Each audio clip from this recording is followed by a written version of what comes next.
یاد رہے کہ پیغمبر اسلام کا دعوی نبوت سے لے کر ہجرت کے درمیان کا عرصہ 13 سال لمبا ہے۔ مسلمان عالم جس مبالغہ آرائی سے کام لیتے ہوئے یہ کہتے ہیں کہ کفار مکہ نے حضرت محمد پر بہت ظلم ڈھائے، اس عرصہ میں کفار کی جانب سے اہل اسلام کو دی گئی تکلیفوں کا بیان، مشقت اور جبر ہمیں اس طرح سے دکھائی نہیں دیتا۔ اس صورتحال کے پیش نظر ظلم و ستم کے واقعات کی اس قدر بھرمار ہونی چاہیے تھی کہ ان واقعات کو رقم کرنے کے لیے ایک باقاعدہ دیوان مرتب کرنا پڑتا، لیکن دیوان تو درکنار، کیا کسی مسلمان نے آج تک معمولی ضخامت کی کوئی ایک کتاب بھی دیکھی جس میں ظلم و ستم کے صرف وہ واقعات قلم بند کیے گئے ہوں جن کا سامنا اہل اسلام کو مکی دور میں کرنا پڑا؟ حالانکہ اسلامی کتب خانے آداب مباشرت سے لے کر دجال کی آمد اور موت کا منظر جیسی کتابوں سے بھرے پڑے۔ اصل موضوع کی طرف آنے سے پہلے اگر پیغمبر اسلام اور مشرکین مکہ کی مخالفت اصل وجہ کا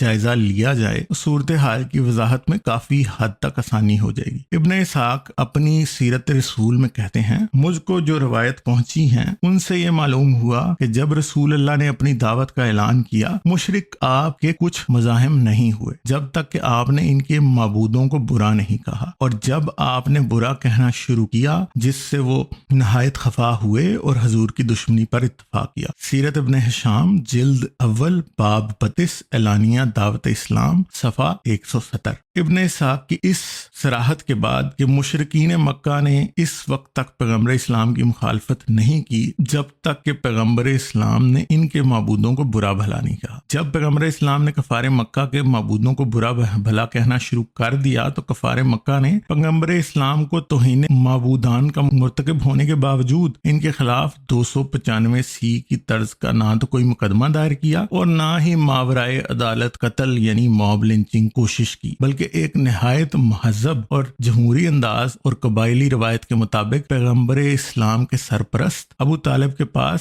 قریش مکہ کا ایک وفد بھیجا گیا اور براہ راست پیغمبر اسلام سے کوئی مواخذہ یا جھگڑا نہیں کیا گیا۔